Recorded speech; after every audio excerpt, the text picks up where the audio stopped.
ГСП онлайн. Городские новости сейчас.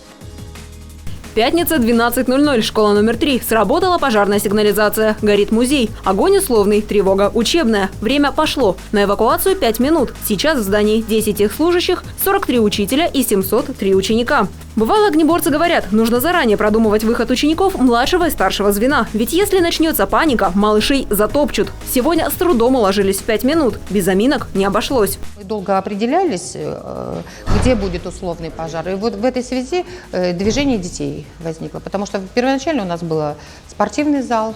В этой ситуации надо было эвакуироваться в одни выходы. На будущее мы будем звено оповещения на случай пожара будем регулировать.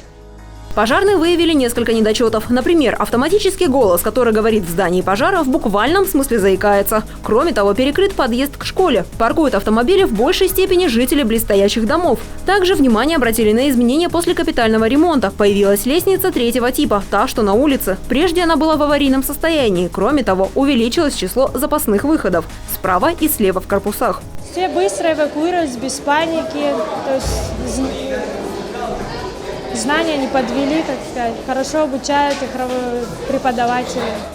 Всего в школе числится 73 сотрудника и 967 детей. Учатся в 2 смены. Уложиться в норматив нужно вне зависимости от времени дня или сезона. Сейчас детям заранее выдали верхнюю одежду, но случись настоящий пожар зимой, в гардероб их не пустят. По словам директора, на случай подобного ЧП заключен договор. Школьников проводят в ближайший детсад номер 21.